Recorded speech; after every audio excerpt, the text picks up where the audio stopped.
Good morning 10th class Hindi medium students, most welcome in this video. देखिए बेटा, पिछले video में मैं बात कर रहा था अंतःस्रावी तंत्र में, मैं पढ़ा रहा था आपको अंतःस्रावी ग्रंथियां, विभिन्न प्रकार की ग्रंथियां, उनसे स्रावित होने वाले हार्मोन और उन हार्मोन्स के आपने कार्य पढ़े।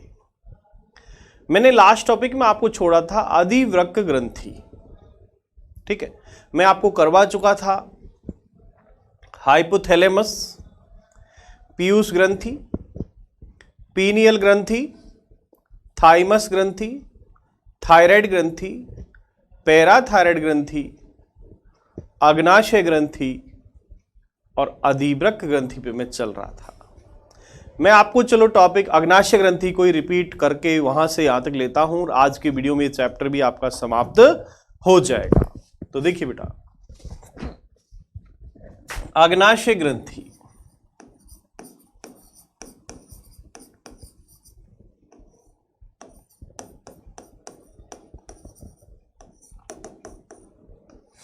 अग्नाशय ग्रंथि को कहते हैं बेटा पैंक्रियाज ग्लैंड्स, ठीक है।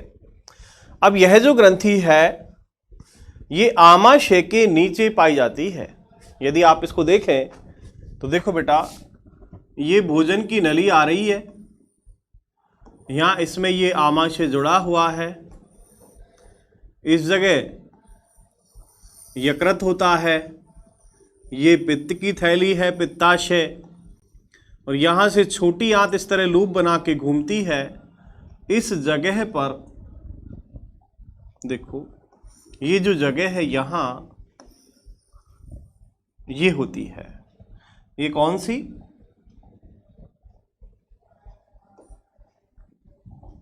ये कौन सी ग्रंथि है? अग्नाशय। ये आमाशय के नीचे है और छोटी आंत के ग्रहणी भाग से जुड़ी हुई है, ठीक है। तो यह ग्रंथि स्थित कहां है देख लीजिएगा, आमाशय के नीचे और छोटी आंत के ग्रहणी भाग से, क्योंकि यहां से छोटी आंत स्टार्ट हो जाती है और ये इसके ग्रहणी भाग से जुड़ती है। ये तो आमाशय है, यानी एक चित्र में देखो आप, आमाशय,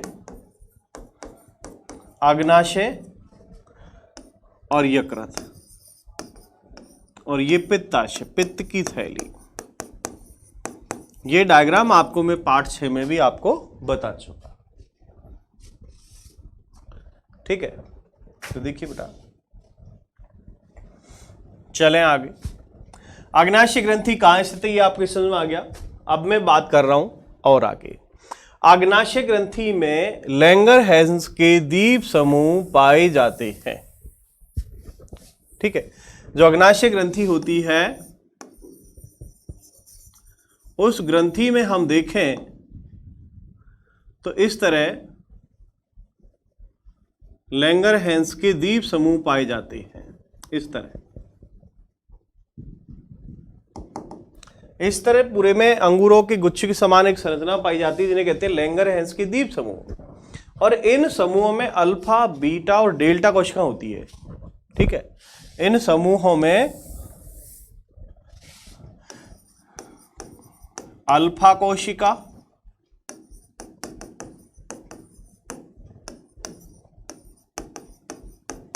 बीटा कोशिका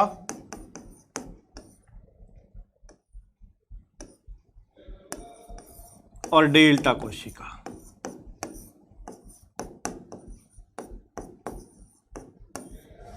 अल्फा कोशिका, बीटा और डेल्टा, ठीक है।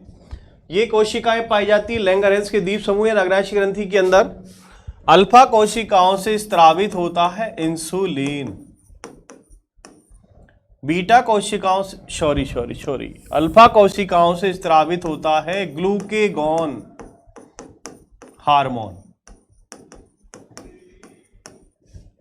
बीटा कोशिकाओं से स्रावित होता है इंसुलिन,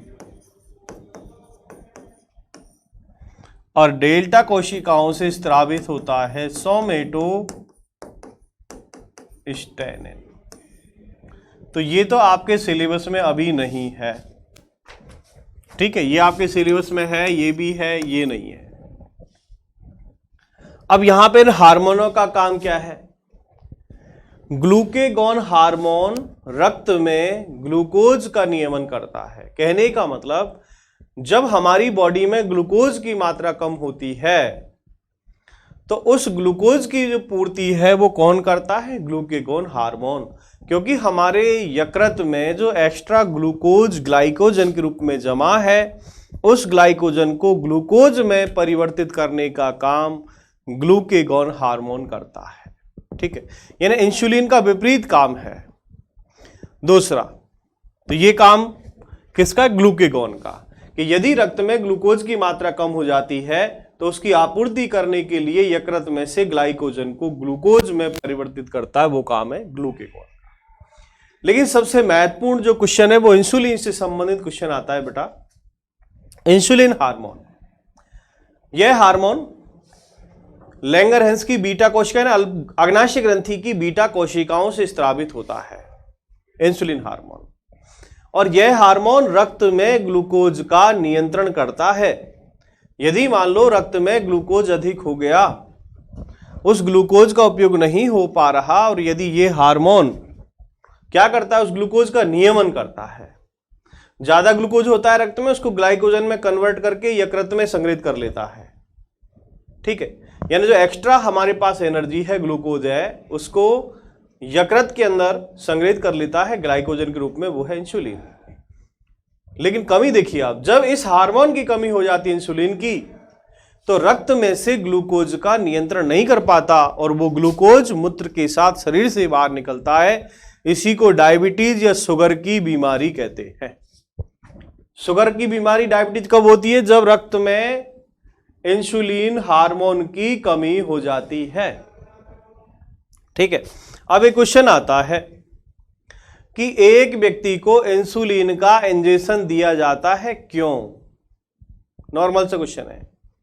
एक व्यक्ति को इंसुलिन का इंजेक्शन दिया जाता है, क्यों? स्पष्ट कीजिए, तो ध्यान से सुनना।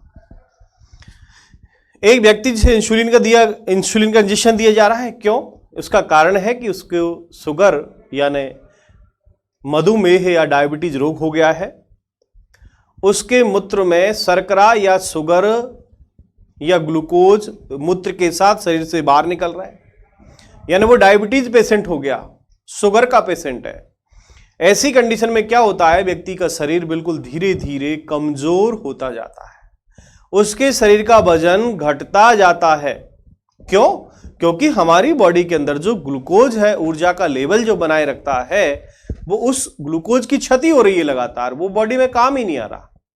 ठीक है, जो भी आप खा रहे हैं और उसका जो ग्लूकोज बन रहा है वो बॉडी के अंदर एक तरह से एनर्जी दे ही नहीं रहा, वो टॉयलेट के साथ निकल रहा है।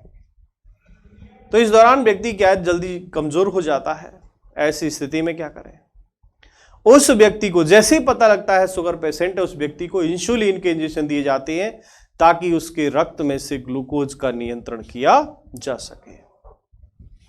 इसलिए जब कोई व्यक्ति मधुमेह रोग से पीड़ित होता है तो मधुमेह रोग से पीड़ित व्यक्ति को इंसुलिन का इंजेक्शन दिया जाता है। ठीक है, तो क्वेश्चन इस प्रकार जब बन जाता है कि किसी व्यक्ति को इंसुलिन का इंजेक्शन क्यों दिया जाता है, तो वो आपको स्पष्ट रूप से इसे बताना है। ठीक है, कि जब रक्त में ग्लूकोज की मात्रा अधिक हो जाती है तो वह ग्लूकोज मूत्र के साथ शरीर से बाहर उत्सर्जित होता है, जिससे शरीर में निरंतर ग्लूकोज की कमी रहती है और व्यक्ति का जो शरीर है, कार्य क्षमता है, वो धीरे धीरे कम होती जाती है। इससे बचाव के लिए, इससे उपचार के लिए व्यक्ति को इंसुलिन का इंजेक्शन दिया जाता है ताकि रक्त में से ग्लूकोज का नियंत्रण किया जा सके। ठीक है, चलिए आगे। अब मैं नेक्स्ट आपसे बात कर रहा हूं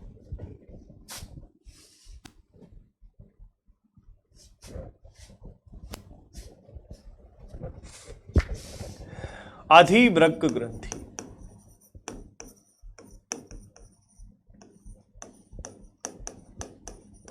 अधिवृक्क ग्रंथि को कहते हैं एड्रीनल ग्रंथि।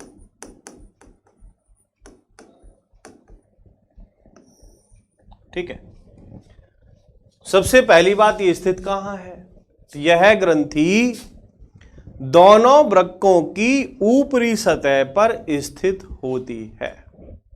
जो एड्रिनल ग्रंथि है, अधिवृक्क नाम से पता है, अधिवृक्क, वृक्क की ऊपरी सतह पर पाई जाने वाली ग्रंथि को अधिवृक्क ग्रंथि कहते हैं और इसको अंग्रेजी में एड्रिनल ग्लैंड कहते हैं।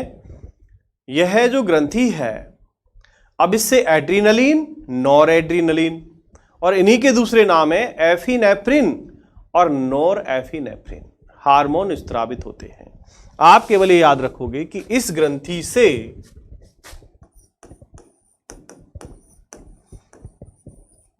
एड्रिनलिन हार्मोन स्रावित होता है। इस ग्रंथि से एड्रिनलिन हार्मोन स्रावित होता है। अब इस हार्मोन के काम देखिएगा। यह हार्मोन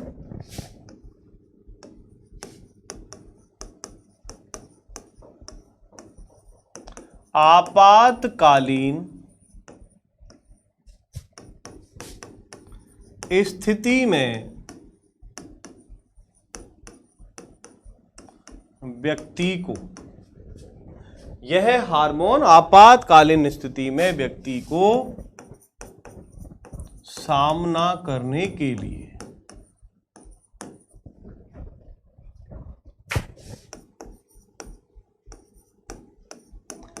हिम्मत दिलाता है।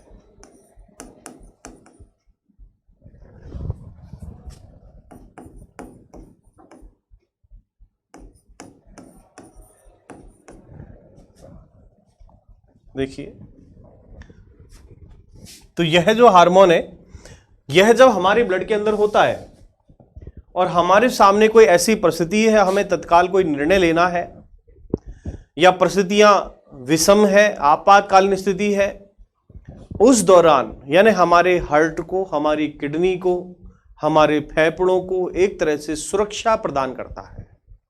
या फिर हमारे ऊपर यानी कोई संकट का समय है, उस संकट के समय को किस प्रकार उससे सामना करें, किस प्रकार धैर्य रखें, उस दौरान भी यह हार्मोन हमारी बॉडी को प्रोटेक्ट करता है, हिम्मत दिलाता है। जैसे जितनी भी आत्महत्या वाले केस होते हैं उनमें इस हार्मोन की सबसे ज्यादा कमी पाई गई। जब शोध में देखा तो जिन व्यक्तियों में एड्रिनलिन हार्मोन का लेवल कम होता है, वो व्यक्ति क्या है कि किसी ऐसी जो आपातकालीन या संकटकालीन जो समय होता है उसको वो एक तरह से अपने ऊपर, वो समय उनके ऊपर हावी हो जाता है और वो उस दौरान सही निर्णय नहीं ले पाते और जिसके कारण वो गलत कदम भी उठा जाते हैं। तो इस हार्मोन के हमारे बॉडी के अंदर, अब ये बॉडी एक तरह से कोऑर्डिनेट कैसे करेगा, हमारे बॉडी के अंदर सभी जो हार्मोन है, अब यहां इसका नियंत्रण माइंड से भी यानी पीयूष ग्रंथि से भी है।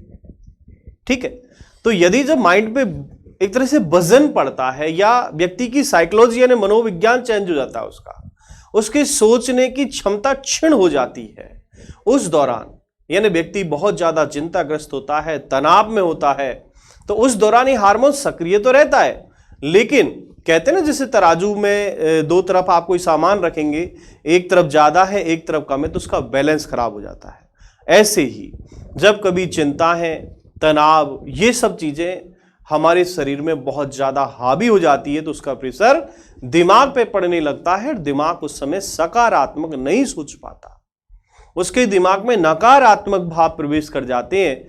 तो उन सब हार्मोनों, उन सब कार्यों का नियंत्रण इस हार्मोन से होता है, एड्रेनलिन से। अब यदि एड्रेनलिन हार्मोन कम हो गया तो व्यक्ति यानी जो भी सामने परिस्थिति है उससे सामना नहीं कर पाता, उसकी हिम्मत कमजोर हो जाती है और वो व्यक्ति यानी कुछ भी गलत भी कर सकता है। तो आप ये ध्यान रखेंगे कि ये जो हार्मोन है, अब ऐसे ही कुछ घटना है, जैसे मान लो लड़ाई हो गई, अपने से सामने वाला कमजोर है या ज्यादा बलवान है, उस समय डिसीजन करना होता है हम इससे लड़े या भागे। दो कंडीशन है यहां पर, या लड़े या भागे, लड़े या भागे। उस समय डिसीजन तो माइंड को लेना होता है, लेकिन केवल माइंड यानी ब्रेन काम नहीं कर रहा, दिमाग काम नहीं कर रहा, दिमाग के साथ हमारे शरीर के और भी फंक्शंस उसमें साथ देते हैं। ठीक है, भाई किसी को मारना है तो दिमाग थोड़ी मार रहा है, मारेगा आपका हाथ, लेकिन आदेश तो वहां से आ रहा है।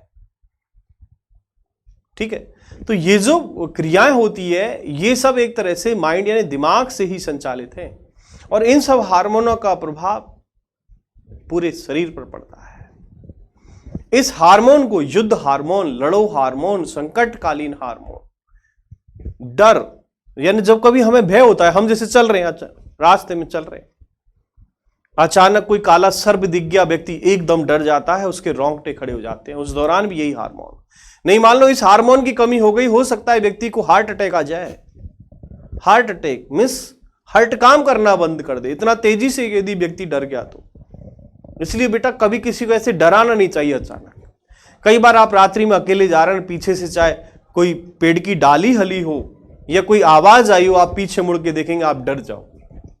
उस समय भी आपको हिम्मत दिलाने का काम ये हार्मोन करता है। आपकी बॉडी के अंदर एड्रेनलिन हार्मोन है, आप डरपोक नहीं होंगे, आप हिम्मत वाले होंगे।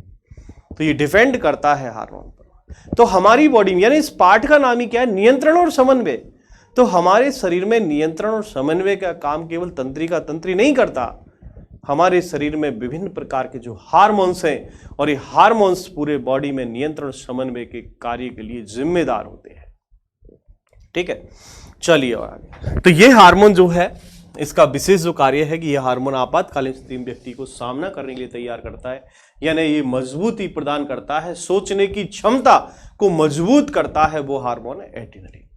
इसे डू एंड डाई हार्मोन कहते हैं। कई बार स्थिति ऐसी होती है, आपने देखा होगा भारत पाकिस्तान का जब मैच होता है तो खिलाड़ियों में करो और मरो की स्थिति आती है ना, जोश उत्पन्न हो जाता है, जज्बा उत्पन्न हो जाता है।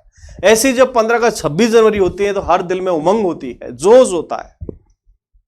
ठीक है, ये सब जोश कहां होगा, जब आपके बॉडी के अंदर एड्रेनलिन हार्मोन ठीक से काम कर रहा होगा, आपको अपने आप महसूस होगा। ऐसे आप देशभक्ति गाने सुनेंगे, गाने सुनने से भी क्या आपके जोश आता है एक तरह से। ठीक है, कभी आप बैठो सुनो तरीके से, आपका माइंड उस पर कंसंट्रेट होना चाहिए। आप खुद को ऐसा लगेगा जैसे आप खुद यानी दुश्मन से सामना करने के लिए तैयार हो जाएंगे जब ऐसी कंडीशन होती है। तो वो कंडीशन को तैयार कर रहा है ये हार्मोन, इसलिए इसको डू एंड डाई, करो या मरो हार्मोन कहते हैं। जब व्यक्ति के पास दो ही विकल्प है, या तो करो या मरो।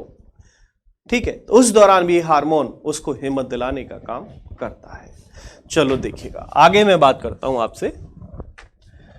अब हम बात करेंगे, अब अधिवर ग्रंथि तक आ गए, अब आपकी बॉडी के अंदर केवल जनन ग्रंथियां बची। अब यहां से मैं नर और मादा, यहां तक जो ग्रंथियां आपने पढ़ी वो नर मादा दोनों में सेम थी, लेकिन अब मैं नर और मादा दोनों को डिफरेंट कर रहा हूं। तो यहां से हम पढ़ेंगे जनद ग्रंथि,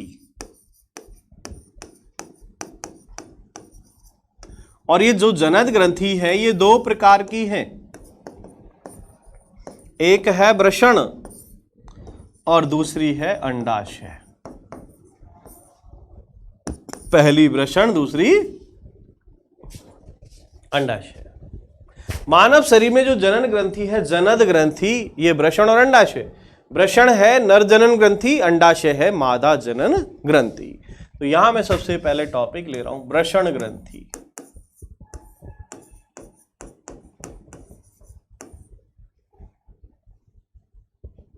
ठीक है, तो सबसे पहली बात है आप इसमें लिखोगे कि यह है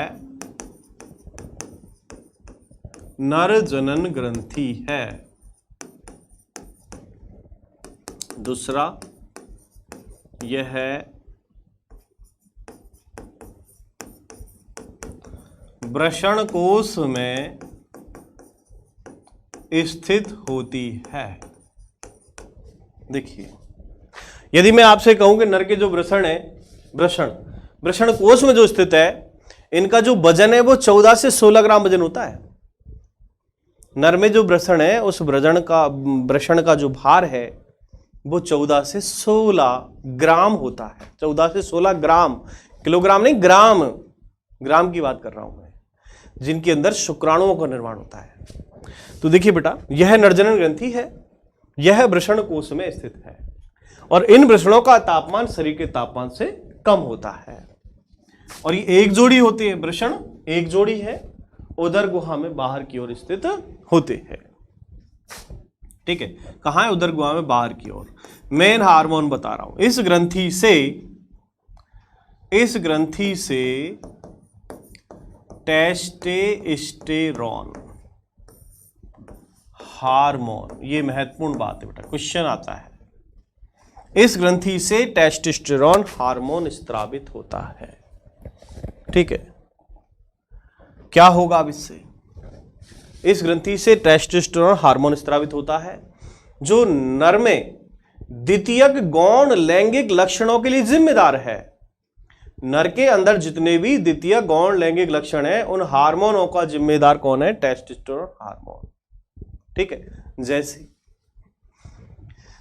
नंबर 1, आवाज का भारी होना, जो गौण लैंगिक लक्षण बता रहा हूं आपको, नर के गौण लैंगिक लक्षण जो इस हार्मोन के प्रभाव से है। नर के गौण लैंगिक लक्षण, और गौण लैंगिक लक्षणों को द्वितीयक लक्षण भी कहते हैं, द्वितीयक लक्षण। ठीक है, तो सबसे पहला नर की आवाज भारी होती है। यदि मादा से आप तुलना करें, आवाज भारी। ठीक है, क्योंकि वोकल कॉर्ड जो होता है, एडम सेपल होता है, वो नर का उभरा हुआ है। गर्दन में आप देखेंगे, मेरे नहीं दिख पाएंगे क्योंकि मैं बहुत ज्यादा पतला हूं, तो गर्दन में आपको मेरा एडम सेपल नहीं दिखेगा। लेकिन जो शरीर से बहुत ज्यादा पतले हों, उनकी आप गर्दन देखोगे ऊंची करके, तो आपको एडम सेपल उभरा हुआ दिखेगा, वोकल कॉर्ड निकला रहेगा। इसका मतलब उनकी जो पिच है वो बहुत कम होती है, तारत कम होती है, इसलिए आवाज भारी होगी। यदि हम एनर्जी की कहें तो एक नर और मादा दोनों की आवाज देखें तो नर को बोलने में एनर्जी ज्यादा खर्च होती है बजाय मादा के। उनकी आवाज पतली है, तारत्व अधिक है, इसलिए वो कम एनर्जी में बहुत देर तक बोल सकती है। ऐसा आपने महिलाओं में गुण भी देखा होगा बोलने का, कि वो कितनी देर तक आराम से बोल पाती हैं बिना पानी पिए। क्यों? एनर्जी कम खर्च होती है। जबकि नर की आवाज भारी होने के कारण एनर्जी ज्यादा खर्च होती है। तो आवाज का भारी होना। दूसरा, शरीर पर बालों का उगना। शरीर पर बालों मीन्स यानी दाढ़ी मूंछों का आना, छाती पर बाल, पीठ पर बाल, विभिन्न प्रकार के। तो वो जो मंकी मैन होते हैं उनके तो पूरी बॉडी में बाल होते हैं, पूरी नीचे से ऊपर तक पूरे ही, मतलब केवल चेहरा छोड़ दीजिए, बाकी वो मंकी मैन इस तरह बिल्कुल बंदर की तरह हो जाते हैं। और देखिएगा, जननांग क्षेत्रों में बालों का उगना भी इन्हीं हार्मोनों का प्रभाव है। ठीक है, जननांग क्षेत्रों में बालों का उगना। इसके अलावा देखिएगा, ये जो ग्रंथि है, इसी ग्रंथि से शुक्राणुओं का निर्माण होता है। इसी ग्रंथि से शुक्राणुओं का निर्माण होता है। तो ये सब जो क्वेश्चन है, ये सब जो टॉपिक है, ये सब इस वृषण ग्रंथि से संबंधित है। यह एक प्रकार की नरजनन ग्रंथि है। ठीक, तो आवाज भारी, शरीर पर बालों का उगना, दाढ़ी मूंछों का आना, ठीक है, जननांग क्षेत्रों में बालों का उगना, ये सब जो लक्षण है, ये सब इसी हार्मोन्स के कारण होते हैं। इसके अलावा लड़कों में जब किशोर अवस्था प्रारंभ होती है तभी ये लक्षण उत्पन्न होंगे। अब लड़कों में किशोर अवस्था का जो प्रारंभ है वो माना गया है अब 14 से 16 वर्ष या 13 से 15 वर्ष, जिसमें किशोर अवस्था प्रारंभ हो जाती है और ये हार्मोन्स स्रावित होने से द्वितीयक लैंगिक लक्षण उत्पन्न हो जाते हैं। ठीक है, देन नेक्स्ट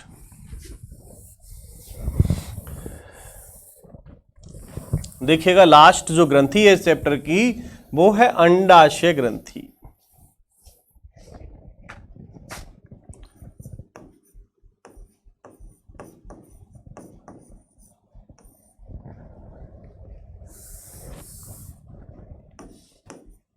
अंडाशय ग्रंथि, इसको अंग्रेजी में कहते हैं ओवरी ग्लैंड्स। तो सबसे पहली बात तो आप लिखोगे यह मादा जनन ग्रंथि है।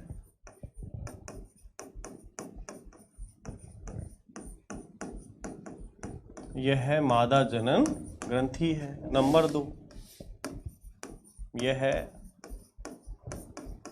उदर गुहा में एक जोड़ी पाई जाती है, यानी उदर गुहा में स्थित है अंदर की ओर, और कितनी है? एक जोड़ी। नंबर 3, इस ग्रंथि से एस्ट्रोजन व प्रोजेस्टेरॉन हार्मोन स्त्रावित होता है। एस्ट्रोजन व प्रोजेस्टेरोन हार्मोन इस ग्रंथि से स्त्रावित होता है। ठीक है, अब इस ग्रंथि से भी देखिए आप, यह ग्रंथि जो इससे स्त्रावित हार्मोन है, ये भी यानी मादाओं में, लड़कियों में द्वितीयक गौण लैंगिक लक्षण के लिए जिम्मेदार है। तो इस हार्मोन की कमी हो गई तो कौन कौन से लक्षण उत्पन्न हो सकते हैं, जैसे आपने नर में पढ़ा, मान लो नर में टेस्टोस्टेरोन हार्मोन कम हो गया, ठीक तरह से दाढ़ी मूछ नहीं आ सकती, आवाज में भी बदलाव कम होता है, यानी जितने भी जो नर के लक्षण है उन लक्षणों में प्रभाव उत्पन्न होता है। ऐसे ही मादा में जो हार्मोन है टेस्टोस्टेरोन, प्रोजेस्टेरोन, इन हार्मोनों के आप प्रभाव देखें, यानी गौण लैंगिक लक्षण क्या है। मादा के गौण लैंगिक लक्षण, नंबर 1 में बात करूं तो आवाज पतली होती है। दूसरा त्वचा, हाँ मैंने त्वचा की बात, जैसे नर की त्वचा की बात करें, मादा की त्वचा की बात करें तो मादा की त्वचा कोमल होती है और नर की त्वचा कठोर होती है। नंबर 3, इन हार्मोनों के प्रभाव से मादाओं में या लड़कियों में स्तनों का विकास प्रारंभ हो जाता है। जैसे ही किशोर अवस्था प्रारंभ होती है, इन हार्मोनों का प्रभाव बढ़ने लगता है, स्तनों का विकास प्रारंभ हो जाता है। स्तनों का विकास स्तनधारी जीवों का एक महत्वपूर्ण लक्षण है। इन स्तन ग्रंथियों के अंदर दुग्ध ग्रंथियां पाई जाती है, जो एक परिपक्व अवस्था में शिशु जन्म के बाद उनमें दूध का स्त्राव होने लगता है। तो स्तनों का विकास होना भी इन हार्मोनों का प्रभाव होता है। नंबर 4, माहवारी प्रारंभ होना।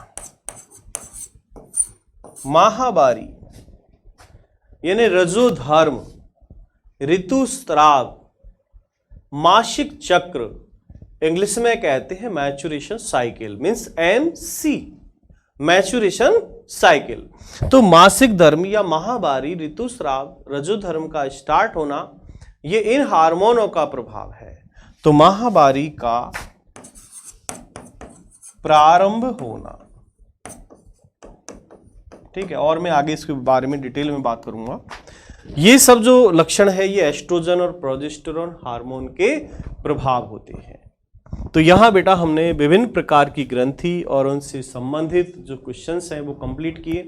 ये चैप्टर मैंने कंप्लीट धीरे धीरे बिल्कुल तरीके से के क्वेश्चन आपको बताया, कई क्वेश्चन रिपीट भी किए और मैंने कहीं भी कोई क्वेश्चन नहीं छोड़ा है। फिर भी यदि किसी बच्चे को क्वेश्चन मिले, डाउट मिले, तो आप कमेंट्स भेजें, व्हाट्सएप पर भेजना, मैं आपको सॉल्व करूँगा। तो आज के वीडियो में चैप्टर आपका समाप्त हो चुका है। नेक्स्ट वीडियो के अंदर नेक्स्ट चैप्टर यानी चैप्टर नंबर 8 जीव जनन कैसे करते हैं, जनन के बारे में आपसे बात करेंगे। तो आज के वीडियो में इतना ही। Thank you for watching.